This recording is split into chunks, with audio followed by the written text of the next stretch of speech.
Hello बच्चों, कैसे हैं आप सब। घड़ी कर रही है इशारा 3 बजने का और वक्त हो चला है हमारा मनपसंद प्रोग्राम का।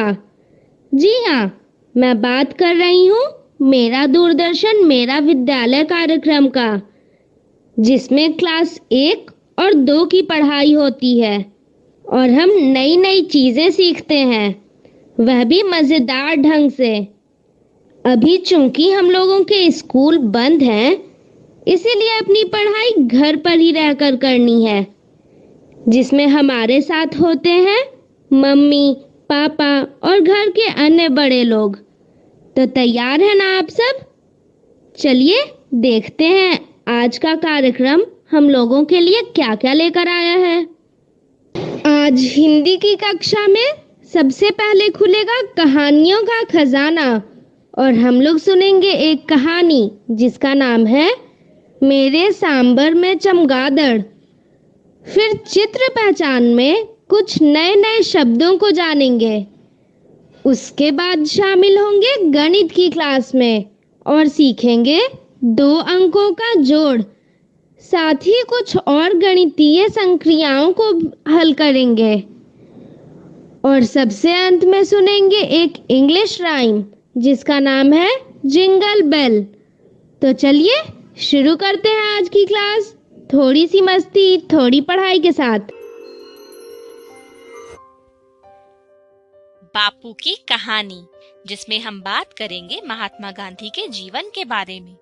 पिछली बार हमने ये जाना कि दक्षिण अफ्रीका में अपने प्रयासों से मोहनदास को वकालत में सफलता मिलने लगी थी। उनकी झिझक खुलने लगी और उनका जीवन अब सामाजिक बनने लगा था। उन्होंने नेटाल इंडियन कांग्रेस का गठन किया था। मजदूरों के हक के लिए वो आगे आए थे और अब उनकी कांग्रेस में तरह तरह के हिंदुस्तानी लोग भी शामिल होने लगे थे। इन सब में मोहनदास को अपना परिवार छोड़कर आए हुए 3 साल गुजर गए थे। वे 6 महीने के लिए स्वदेश रवाना हुए।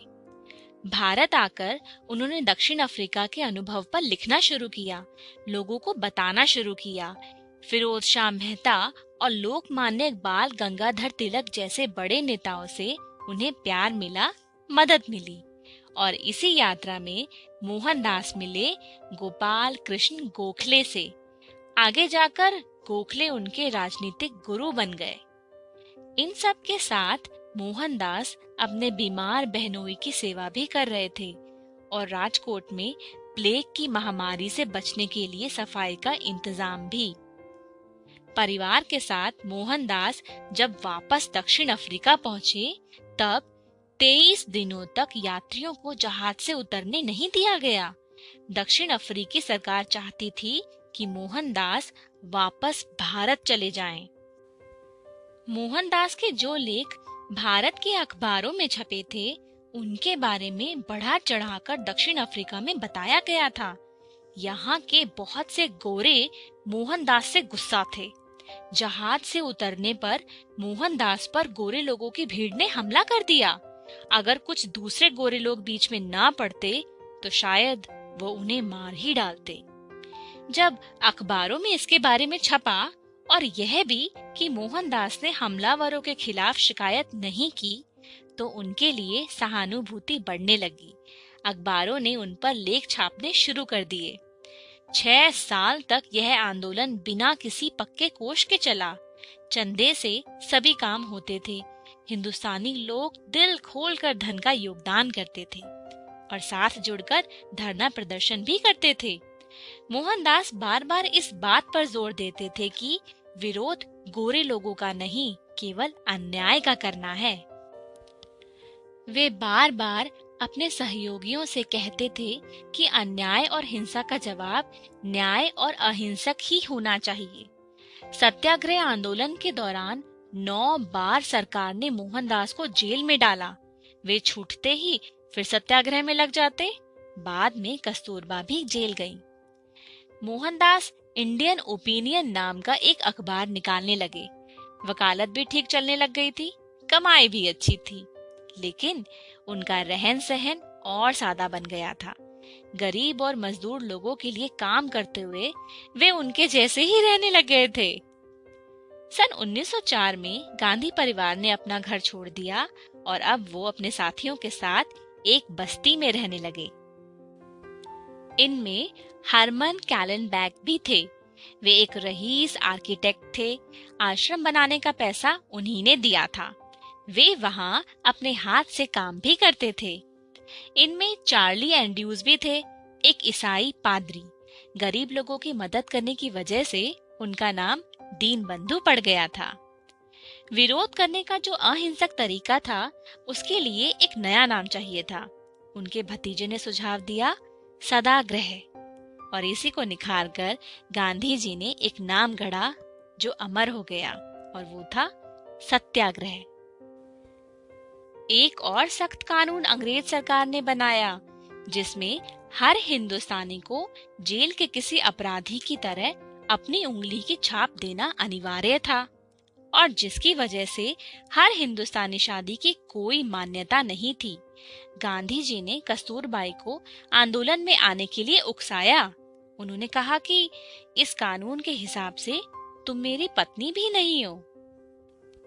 और इसी कानून के विरोध में सन 1913 में एक महान कूच निकला, और उसमें 2000 से ज्यादा पुरुष और महिलाओं और बच्चों ने भाग लिया। जब सत्याग्रहियों ने जेल भर दिए, तब अंग्रेज सरकार ने हार मानी। गलत कानून वापस लिया गया। जेल से छूटे तो गांधी जी भारत लौटने की तैयारी में लग गए। आज के लिए इतना ही। अगली बार हम देखेंगे कि जब बापू वापस लौटकर भारत आए तो उन्होंने अंग्रेजों का सामना किस तरह किया।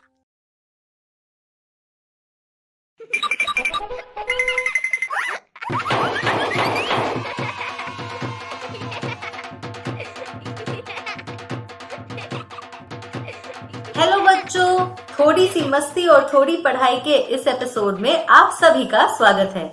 मैं आशा करती हूँ कि ये एपिसोड सभी बच्चे अपने माता पिता और अपने भाई बहन के साथ देख रहे होंगे, क्योंकि हमारा प्रोग्राम तो घंटे भर का ही है, पर घर पर मस्ती और पढ़ाई सब मिलकर करते रहेंगे तो बहुत मजा आएगा।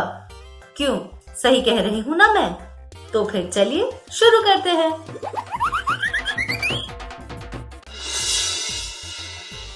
सबसे पहले आज हम सुनेंगे एक बेहतरीन कहानी, और रोज की तरह उस कहानी पर बातचीत भी होगी। उसके बाद हम खेलेंगे कुछ भाषा के खेल। तो आप लोग तैयार है ना?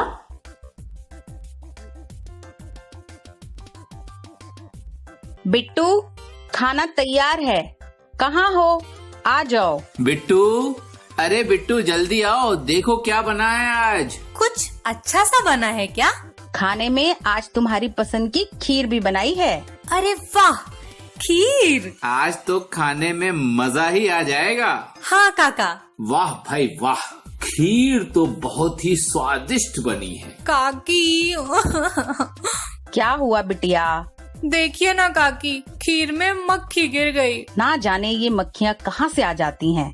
तुम इस खीर को मत खाना, मैं अभी दूसरी कटोरी में खीर ले आती हूँ, वही खाना। ठीक है काकी। बिट्टू, खीर में मक्खी गिरने से मुझे एक कहानी याद आ गई। लो बिटिया, ये रही खीर।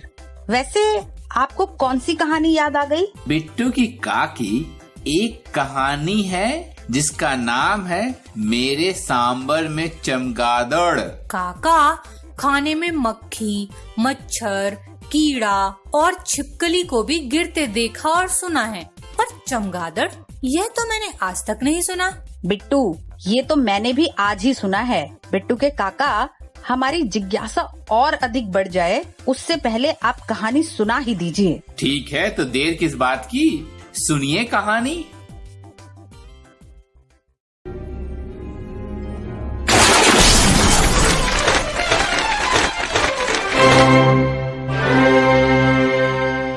मेरे सांबर में चमगादड़। लेखन मेनका रामन। चित्रांकन तान्या सिंह। अनुवाद दीपा त्रिपाठी। प्रकाशन प्रथम बुक्स। अम्मा, मेरे सांबर में चमगादड़। छी, इसमें कैसे आन पड़ा ये? गड़बड़ गड़बड़।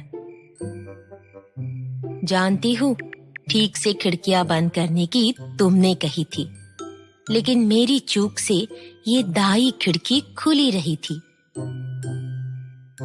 ओई माँ, सांबर में तैरना छोड़ चमगादड़ ने भरी उड़ान, पर खुश नहीं लगता। अब भी वह दिखता है परेशान। फड़फड़ाते हुए लगा रहा है वह मेरे चक्कर। धड़क रहा है तेजी से दिल मेरा घबरा कर। लो अब बचो, छुप जाए कहीं, यहाँ से भागे जान बचाकर। हमला बोला इसने तो बदबूदार मेंगने के बम बरसाकर। ठहर जा सुप्पी, मत घबरा, अम्मा होले से समझाए। मुझे लगे है यह अपने भाई बंधुओं के पास जाना चाहे। बंद किया अम्मा ने पंखा और हर एक बत्ती बुझाई। खोल खिड़कियां, मैंने भी अम्मा की रीत निभाई। गलत कहा होती है अम्मा, वह सदा सही विचारे। उड़ चला चमगादड़ अपने झिल्ली से पंख पसारे। मैं लपका खिड़की से हाथ हिलाकर विदाई देने, जब उसने भरी उड़ान। इतने में तो वह जा पहुंचा पेड़ की चोटी के पार, छूने लगा आसमान। आ तो गए हैं हम वापस खाने की मेज पर, लेकिन लगता नहीं कि गले से उतरेगा अब यह सांबर। क्या करे जब चमगादड़ आ जाए अंदर? क्या अपने आसपास चमगादड़ के चक्कर लगाने से कभी आपको डर लगा है? कहीं आपको ऐसा तो नहीं लगा कि चमगादड़ आपके बालों को घोंसला समझकर रात बिताना चाहता है? चमगादड़ों को आपके बाल पकड़कर उल्टे लटकने में कोई दिलचस्पी नहीं। आपके सिर के बजाय वह पेड़ों की टहनियों, किसी गुफा की छत या किसी इमारत की दीवार से लटके रहना ज्यादा पसंद करते हैं। अगर कोई चमगादड़ उड़ता हुआ आपके घर में घुस आए तो डरे नहीं। अक्सर ये उड़ने वाले जीव हमसे भी वैसे ही डरते हैं जैसे हम उनसे। इसलिए जब यह घर में घुस आए तो बत्तियां बुझा दे, पंखे बंद कर दें और खिड़कियां दरवाजे खोल दें। रोशनी में इनकी आंखें चौंधी आ जाती हैं, इसलिए अंधेरा होने पर वह अपने आप ही बाहर निकलने का रास्ता ढूंढ लेते हैं। कैसी लगी ये कहानी? काका, कहानी तो अच्छी थी, और एक बात मेरे समझ में यह आई कि जब खाना खाओ तो खिड़की दरवाजे बंद करके ही खाओ। हाँ बिटिया, ये तो ठीक है, पर ये बताइए अम्मा ने सुप्पी को क्या समझाया? सुप्पी की अम्मा बोली, लगता है चमगादड़ अपने भाई बंधुओं के पास जाना चाहता है। काकी के लिए तालियां। काका, आपके लिए प्रश्न है, चमगादड़ कमरे से बाहर कैसे निकला? सुप्पी की अम्मा ने लाइट पंखा बंद किया और सुप्पी ने खिड़की खोली। अंधेरा होते ही वो बाहर निकल गया। बहुत खूब बिट्टू के काका। वेल डन काका। अब बिट्टू की काकी, आप कहें तो खेल का पिटारा खोला जाए? जरूर खेला जाए। ठीक है, तो ये खुला खेल का पिटारा। क्या निकला इस पिटारे से? खुद ही देख लो क्या निकला। तो आइए खेल शुरू करते हैं। मुझे पहचानो। इस खेल में हमें चित्र को पहचानना है कि उनका नाम क्या है। तो आइए खेल शुरू करते हैं। लकड़बग्घा। लकड़बग्घा, ये रहा। ओहो, हाथी। हाथी तो मुझे पता है। गांठ गोभी। सब्जी तो यहाँ एक ही है, तो यही होगी। दरियाई घोड़ा। ये दरियाई घोड़ा है इसका नाम।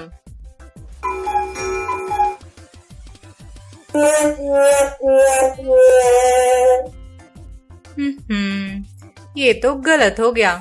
अगली बार ध्यान से पहचानना होगा। आंवला। आंवला, अरे इसका पेड़ तो मेरे आसपास ही लगा हुआ है। आम। फलों का राजा और मुझे बहुत पसंद है। गवार। ये तो भैंस है, तो यही होगी। भैंस।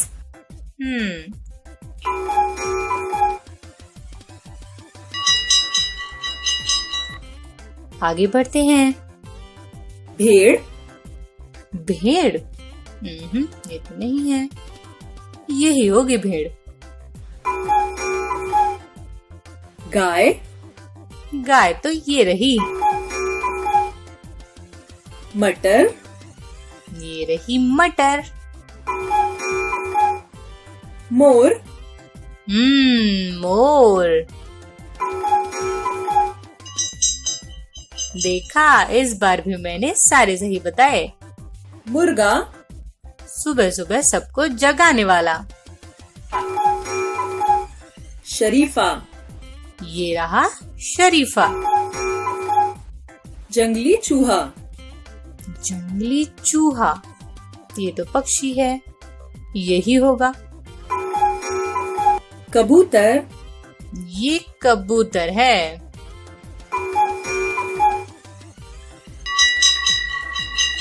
वाह, इस बार भी मैंने सही बताए।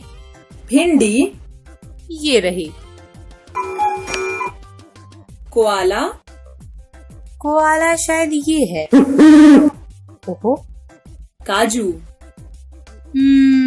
तो ये काजू है।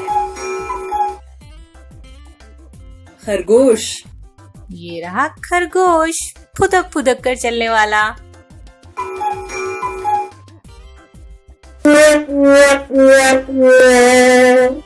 इस बार भी गलत हो गया, लेकिन अगली बार बिल्कुल ध्यान से खेलना होगा।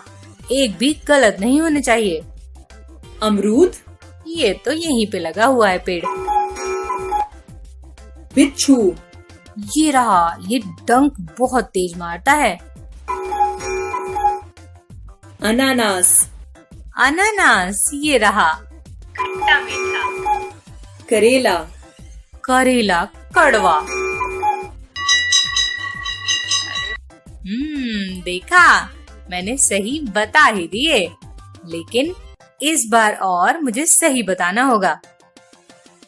मिर्च। हरी मिर्च। गन्ना। ये रहा गन्ना, रस भरा। आलू। आलू, ये रहा करेला। करेला, ये रहा।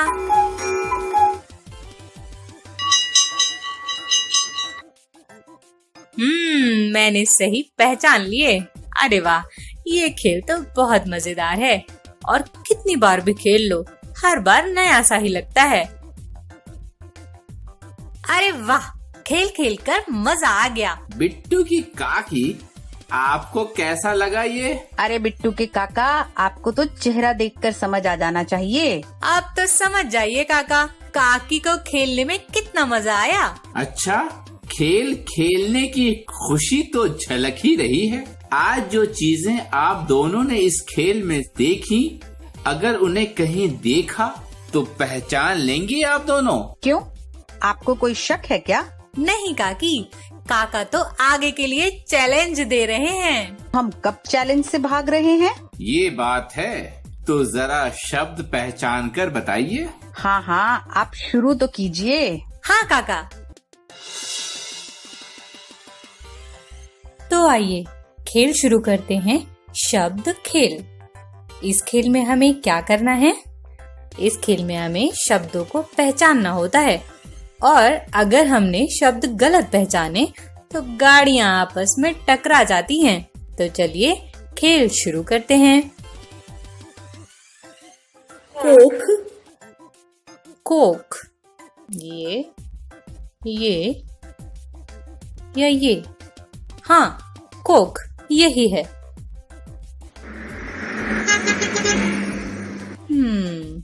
दम, दम, ये रहा। ओह, गाड़ी टकरा गई। अरे, ये रहा दम। नाग, नाप,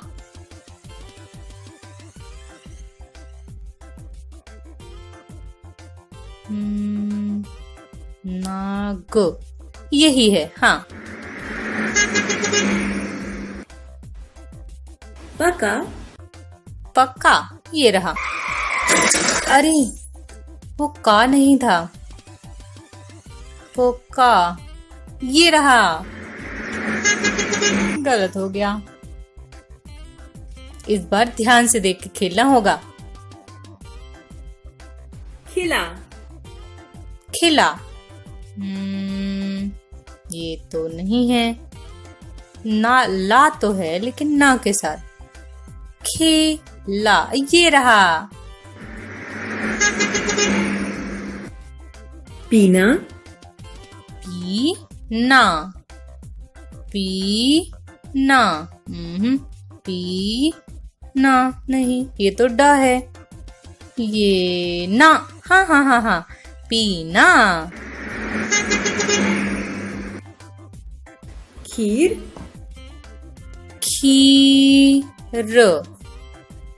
खीर, ये है। हाँ, यही है। तुक, तुक ये रहा। अरे, ये नहीं था, फिर क्या था? तुक। अरे, ये है तुक। अरे वाह, इस बार तो मुझे 45 अंक मिले हैं, लेकिन अभी मेरा इससे मन नहीं भरा है। एक बार और खेलना पड़ेगा। खोलो, खोलो, खोलो। इस बार पूरे पूरे अंक मिलने चाहिए। ये रहा। दमा, दमा, दमा, ये रहा।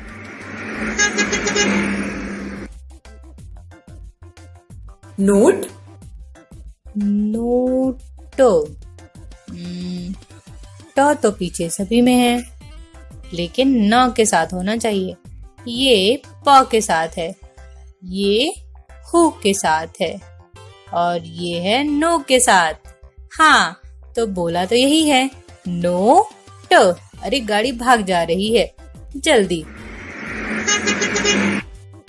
धंधा, धंधा, धंधा, ये तो नहीं है। ये वाला धंधा, हाँ हाँ यही है। पंखा, पंखा, पंखा, ये भी नहीं है। पंखा ये रहा। अरे वाह, इस बार मैंने पाए हैं पूरे 50 अंक। इसका क्या मतलब है? इसका ये मतलब है कि मैंने एक भी शब्द गलत नहीं पहचाना और इसीलिए गाड़ियों की टक्कर भी नहीं हुई। अरे वाह, मजा आ गया।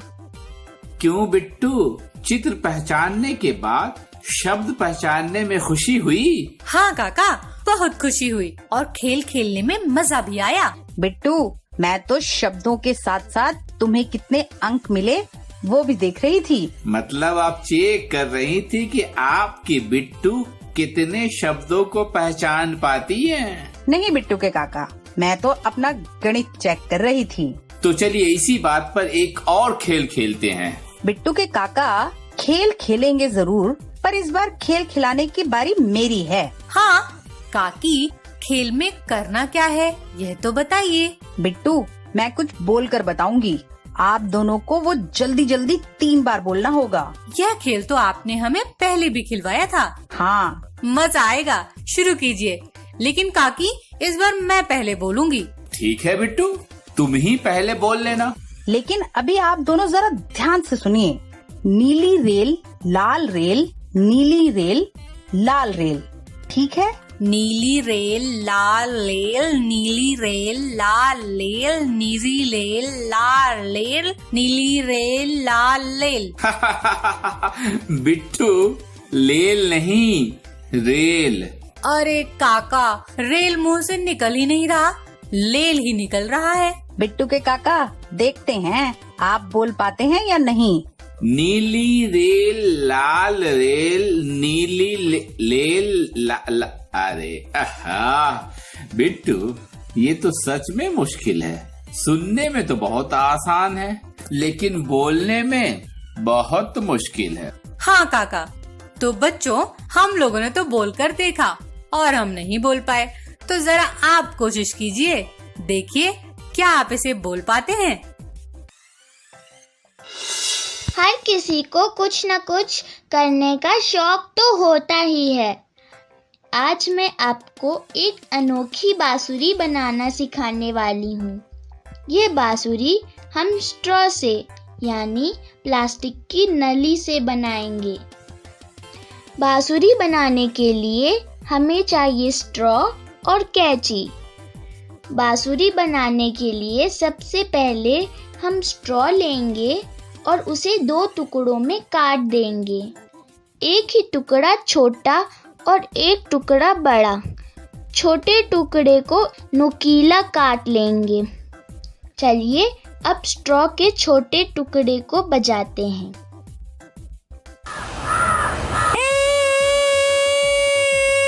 चलिए अब बड़े टुकड़े को बजाते हैं।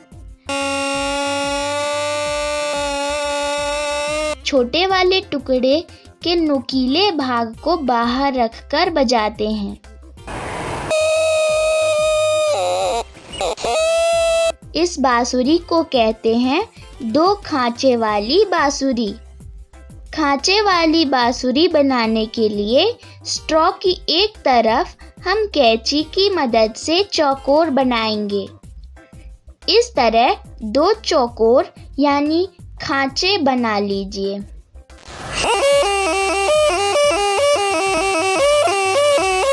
आवाज पाने के लिए स्ट्रॉ को कैंची की मदद से काटते जाइए।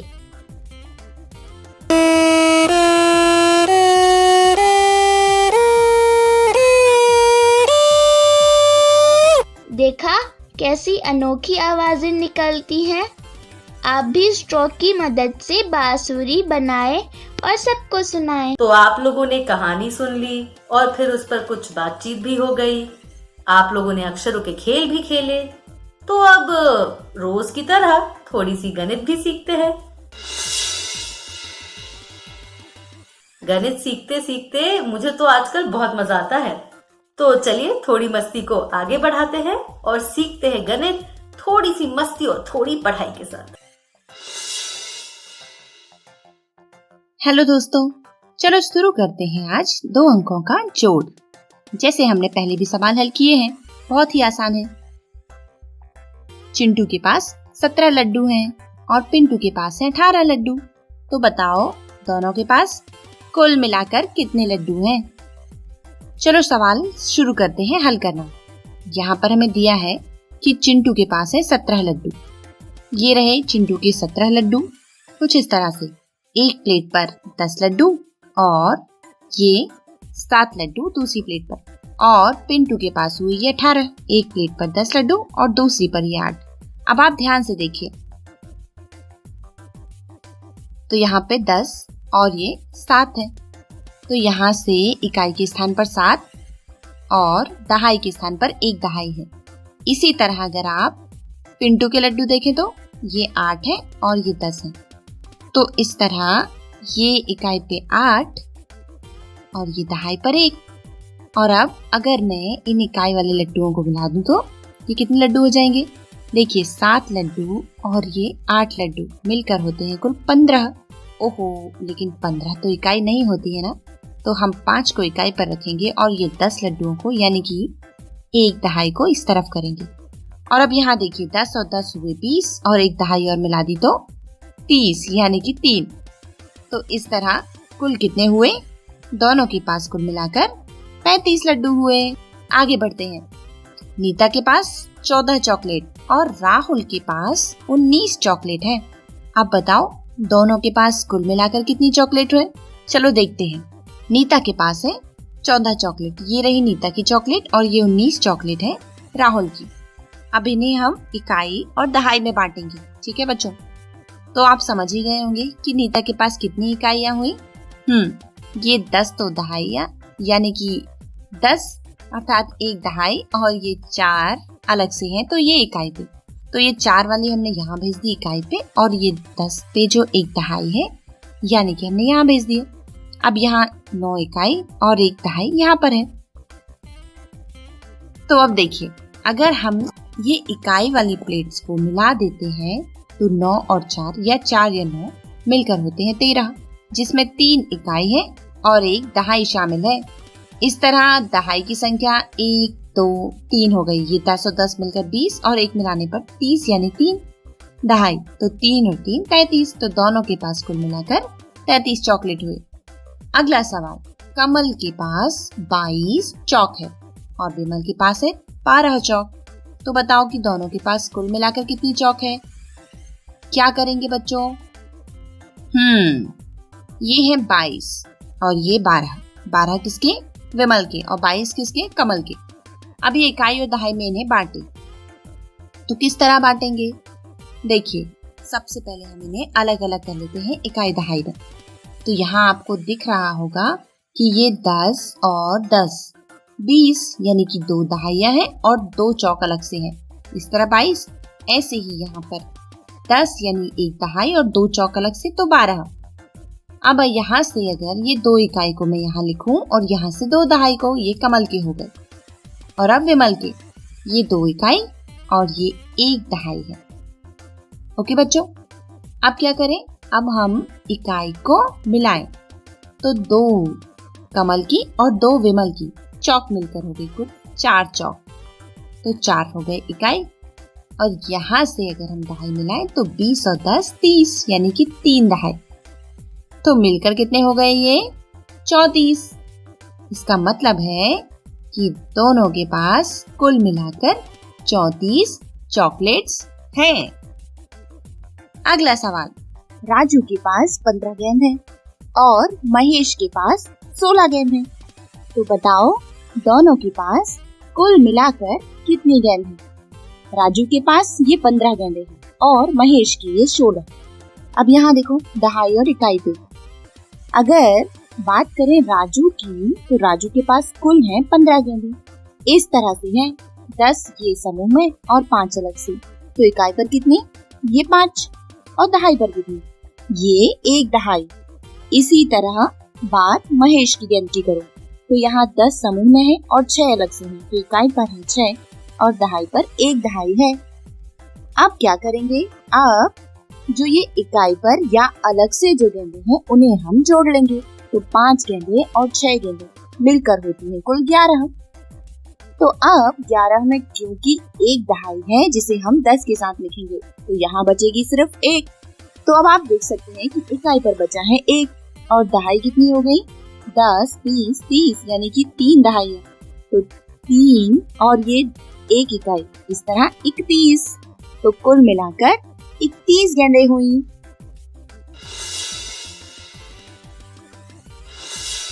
हेलो दोस्तों, कैसे हैं आप सब?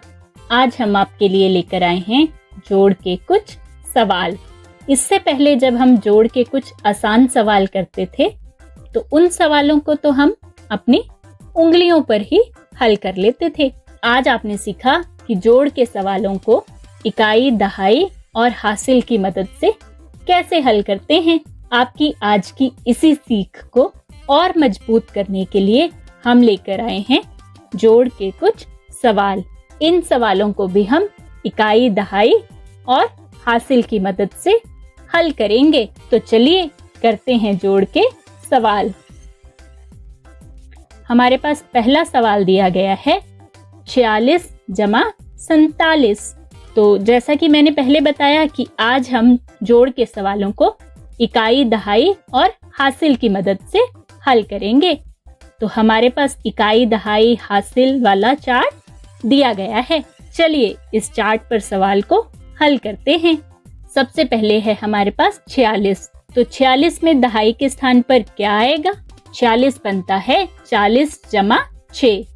तो दहाई के स्थान पर हमारे पास आएगा 4 और इकाई के स्थान पर आ जाएगा 6। अब जमा है 47। तो 47 में दहाई के स्थान पर आएगा, जी बिल्कुल सही, 4 और इकाई के स्थान पर आ जाएगा 7। पहले हम इकाई के स्थान पर जो ये दो संख्याएं हैं 6 और 7, इनको आपस में जमा करते हैं। तो जल्दी से जमा करिए और मुझे बताइए कि उत्तर क्या होगा। जी 6 और 7 को जब हमने जमा किया तो हमारे पास आया 13। 13 में होती हैं 1 दहाई और 3 इकाई। आपको याद है ना कि 10 इकाइयों से मिलकर 1 दहाई बनती है। तो 13 में हमारे पास आ गई 3 इकाई और 1 दहाई। जो ये 1 दहाई है इसको हम हासिल के रूप में यहाँ ऊपर रख देते हैं।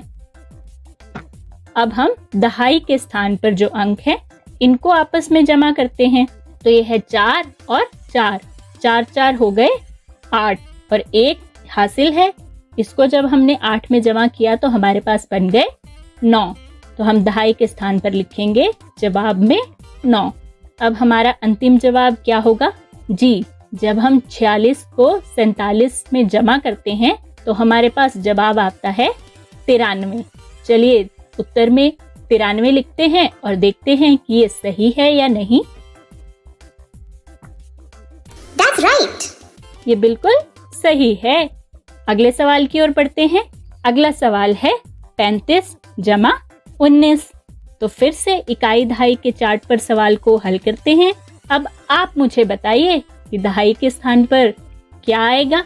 जी 35 में दहाई के स्थान पर है 3 और इकाई के स्थान पर बिल्कुल सही 5। अब 19 में, जी 19 में दहाई के स्थान पर आएगा 1 और इकाई के स्थान पर आ जाएंगे पूरे 9। चलिए अब आगे तो आपको पता ही है, हमें इकाई के स्थान वाले अंकों को जमा करना है। तो चलिए इन्हें जोड़िए। 9 और 5 मिलकर कितने हुए? जी 9 और 5 मिलकर बने 14। तो अब फिर से इकाई के स्थान पर 14 आएगा या कुछ और? बिल्कुल सही, आप समझ रहे हैं। इकाई के स्थान पर हमारे पास आएगा 4 और जो 1 है वो हासिल के रूप में दहाई के स्थान पर चला जाएगा। तो यहाँ पर हम 1 को लिख देते हैं हासिल। अब दहाई के अंकों को जमा करते हैं। 3 जमा 1 4 और हासिल मिलाकर बन गए पूरे 5। तो अब अंतिम जवाब क्या होगा? जी बिल्कुल सही, जब हम 35 को 19 में जमा करते हैं तो हमारे पास जवाब में आता है 54। देखें ये बिल्कुल सही है या नहीं? That's right. ये भी बिल्कुल सही है। अगला सवाल है 20 जमा 14। तो आप करेंगे इसे? चलिए इसे हल करते हैं। तो दहाई के स्थान पर हमारे पास आ गया 2, इकाई में है 0, नीचे आप बताइए। बिल्कुल सही। दहाई में आ गया 1 और इकाई में 4। अब इसे जमा करिए। 4 जमा 0 बिल्कुल सही, ये बने पूरे 4 और 2 और 1 मिलकर हो गए 3।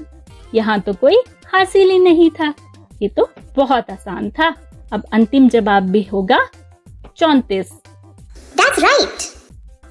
दोस्तों मुझे उम्मीद है कि आपको ये सवाल समझ आ गए होंगे।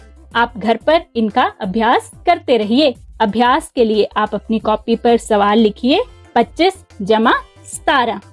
इसको हल करिए, उत्तर अपने मम्मी पापा को बताइए, सीखते रहिए। धन्यवाद।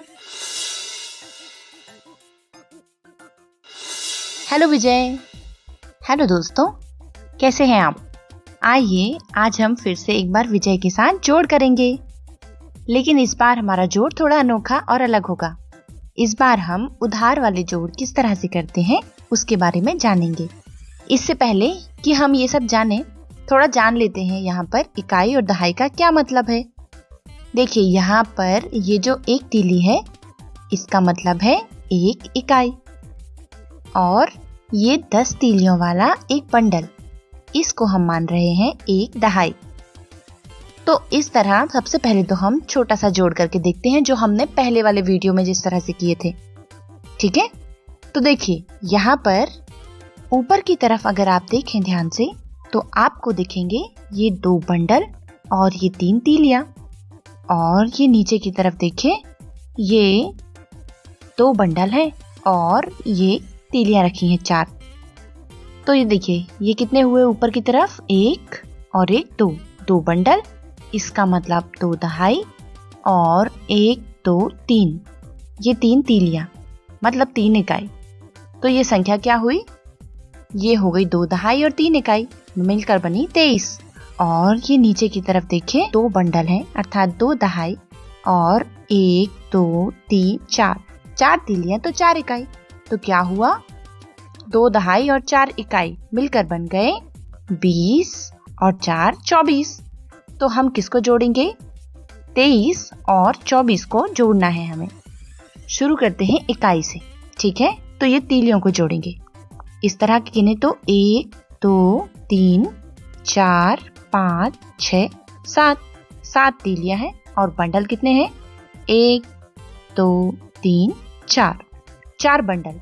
तो 4 बंडल और 7 तीलियां, 4 बंडल हो गए हमारे 40, और ये 7 तीलियां मिलाई तो 40 और 7 मिलकर हुए कुल 47। इसका मतलब 23 और 24 का जोड़ होता है 47। चलो अब आगे बढ़ते हैं। अब अगर इसी तरह हमारे पास कोई और संख्या हो, मान लो हमें ऊपर की तरफ लेना है 26, तो हम क्या करेंगे विजय? 26 में 2 दहाई हैं, इसलिए हम ये 2 बंडल ले लेंगे। ओके, और अब 6 तीलियां लेंगे, 1 2 3 4 5 और ये 6। तो ये हो गई 6 तीलियां और ये 2 बंडल, तो मिलकर हो गए हैं 26। अब इसके साथ अगर हमें जोड़ना हो 17, तो उसके लिए क्या करेंगे? 17 में 1 दहाई है, इसलिए ये 1 बंडल लेंगे, और 17 में है 7 इकाई, इसलिए हम 7 तीलियां लेंगे। 1 2 3 4 5 6 और ये 7। तो ये हो गई 7 तीलियां। तो ये 7 तीलियां और 1 बंडल से मिलकर बन गया 17। अब अगर हमें इन्हें जोड़ना हो तो हम शुरुआत कहाँ से करते हैं? इकाई से। तो चलो इकाई से शुरू करते हैं। ये कितनी तीलियां हैं कुल? 1 2 3 4 5 6 7 8 9 10 11 12 13, कुल है 13। लेकिन इकाई पर तो हमें केवल 1 से लेकर 9 तक की संख्याएं होनी चाहिए, लेकिन ये तो 10 से ज्यादा है, यानी कि 13 है, और 10 पे तो 1 बंडल आ जाता है। तो हम क्या करेंगे बच्चों? सही समझे। सबसे पहले तो हम ये 10 तीलियों को निकालकर 1 बंडल बना लेते हैं। ठीक है ना? ऐसा कर लेते हैं, क्योंकि 10 तीलियों का मतलब तो 1 बंडल होता है। तो शुरू करो। सबसे पहले इनमें से 10 तीलियां निकाल लो। 1 2 3 4 5 6 7 8 9 10, ये निकाल दीजिए।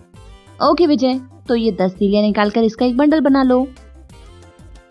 Very good. तो विजय ने 1 बंडल बना लिया है, और इस तरह अब आप देख रहे हैं कि बंडल को हम कहाँ रखेंगे? बंडल के साइड में रख देंगे। तो इसे बंडल की तरफ रखो कि ये कितने हुए। तो हम शुरुआत कहाँ से करेंगे? शुरुआत हम करते हैं यहाँ से, इकाई से। तो अब कितनी तीलियां हुई? 1 2 3, 3 हो गई तीलियां, मतलब 3 इकाई, और इन्हें गिने तो 1 2 3 4, 4 बंडल का मतलब 4 दहाई। तो तो इस तरह ये क्या बना, 4 दहाई का मतलब हो गया 40 और 3 इकाई तो 40 और 3 43। तो ये तो हो गई हमारी संख्या 43। चलो एक और लेते हैं। इस बार ऊपर की तरफ हम लेते हैं, ये देखिए कितने बंडल, कौन सी संख्या लें? ऊपर की तरफ हम ले लेते हैं 36। 36 में कितने बंडल लगेंगे? 1 2 3 बंडल लगेंगे। और तीलियां कितनी? 1 2 3 4 5 6 तीलियां। ये तो हो गई 36। और उसके साथ अगर हम लें 29, तो कैसे? 29 में 2 दहाई है, इसलिए 2 बंडल और ये 9 तीलियां लगेंगी। तो इस तरह 1 2 3 4 5 6 7 8 9, ये हो गई 9 तीलियां। तो अब हम इन्हें जोड़ते हैं, ठीक है? तो हमें जोड़ना है 36 को और 29 को। शुरुआत करेंगे हम तीलियों से। सबसे पहले हम तीलियां गिनते हैं, तो कितनी होंगी? 1 2 3 4 5 6 7 8 9 10 11 12 13 14 15, ये हो रही है कुल 15। तो हम क्या करेंगे? 15 में देखेंगे आप तो ये 9 से ज्यादा है, इसलिए हम 10 तीलियों का एक बंडल बनाएंगे ना बच्चों? ठीक है, तो ये 10 तीलियां अलग करेंगे, इनका एक बंडल बनाकर इसे हम बंडल की तरफ रखेंगे। तो इस तरह कितने बंडल हैं हमारे पास और कितनी तीलियां बची हैं? देखो तीलियां हो गई हैं अब 1 2 3 4 5 और बंडल हैं 1 2 3 4 5 6। 6 बंडल यानी कि 6 दहाई अर्थात 60 और ये 5, तो 60 और 5 मिलकर होते हैं कुल 65। इसका मतलब 36 को और 29 जोड़ने पर होते हैं 65। तो थैंक यू विजय, आज फिर हमें एक अच्छी सी सीख देने के लिए। आज हमने उधार वाले जोड़ सीखे हैं। बच्चों आप भी घर पे करके देखिएगा। Bye bye. तो बच्चों अब आपको सवाल को लिखना है, ठीक है? और फिर उसे हल करना है। पिंटू के पास 12 रंगीन खड्डू हैं और चिंटू के पास 14 रंगीन खड्डू हैं। तो बताओ कि दोनों के पास कुल मिलाकर कितनी रंगीन खड्डू, ठीक है? तो आपको ये सवाल खुद से करना है। ओके बच्चों, आप ध्यान से सवाल को पढ़ें और फिर उसे हल करें। बढ़ते हैं अगले सवाल की ओर। राजू के पास 17 पतंग हैं। कितनी पतंग है? 17 पतंग है। और राहुल के पास है 18 पतंग। तो बताओ दोनों के पास कुल मिलाकर कितने पतंग हैं? तो आपको बताना है कि 17 और 18 मिलकर कितने होते हैं। कर लोगे ना बच्चों? अच्छे से इसे लिखो, समझो और फिर हल करना। अगला सवाल। पंकज के पास 21 लट्टू हैं और पराग के पास 22 लट्टू हैं। तो बताओ कि दोनों के पास कुल मिलाकर कितने लट्टू हुए, ठीक है? तो 21 लट्टू और 22 लट्टू मिलकर कितने लट्टू होते हैं, ये आपको पता करना है, ठीक है बच्चों? आज की राइम का नाम है जिंगल बेल। इस वीडियो को बनाया है प्रथम इन्फोटेक ने। चलिए तो फिर बिना वक्त गवाए देखते हैं आज की मजेदार rhyme.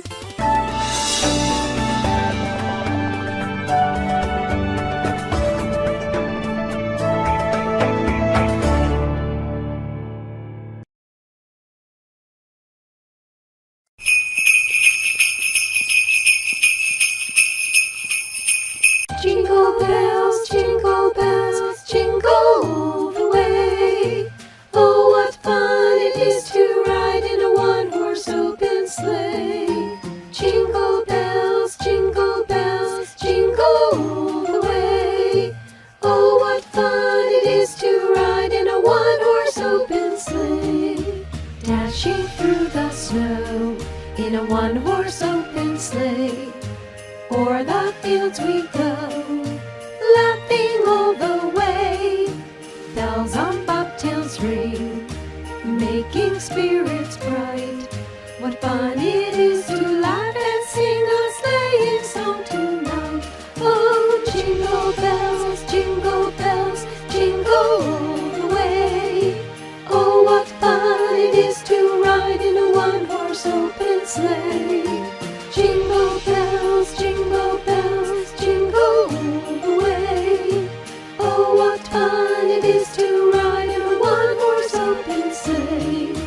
A day or two ago, I thought I'd take a ride, and soon Miss Hattie Bright was seated by my side.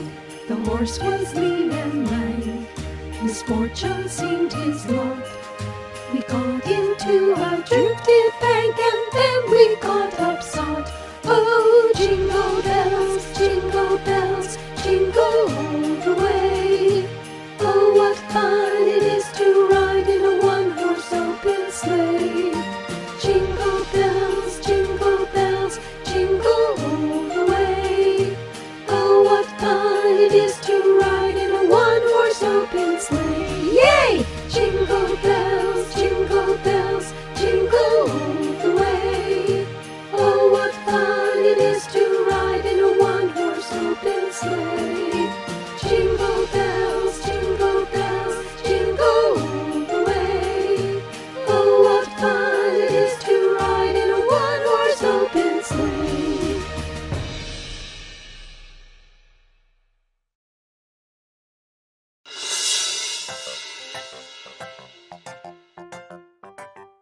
ये राइम तो मुझे बेहद पसंद आई। इस राइम को दिसंबर महीने की 25 तारीख को यानी क्रिसमस के दिन गाते हैं। क्यों, आया ना मजा गणित सीखकर? तो गणित सीख ली, भाषा के खेल भी खेल लिए, कहानी भी सुन ली। लगता है अब जाने का वक्त हो गया है। कोई बात नहीं, हम कल फिर मिलेंगे इसी समय यहीं पर। आना मत भूलिएगा। तब तक के लिए बाय बाय। घर रहिए, सुरक्षित रहिए, स्वस्थ रहिए। सरकार लाई है विद्यार्थियों के लिए डिजिटल लाइब्रेरी। बच्चों के उज्जवल भविष्य के लिए बिहार सरकार है सदा अग्रसर और तैयार। कक्षा 1 से कक्षा 12 तक की सभी पाठ्य पुस्तक पूरक सामग्री एवं वीडियो अब शिक्षा विभाग बिहार सरकार द्वारा विकसित पोर्टल पर है उपलब्ध। अध्ययन सामग्री देखने के लिए BEPCLOTS.bihar.gov.in पर विजिट करें अथवा एंड्रॉइड मोबाइल पर गूगल प्ले स्टोर से ई-लॉट्स ऐप डाउनलोड करें। शिक्षकों, अभिभावकों एवं बच्चों से अनुरोध है कि इस ई लाइब्रेरी का अधिक से अधिक लाभ उठाएं और अपनी पढ़ाई जारी रखें। आशा करती हूँ बच्चों, आज आपको बहुत मजा आया होगा और आपने इल्मों से बहुत कुछ सीखा भी होगा। तो मिलते हैं अगले एपिसोड में।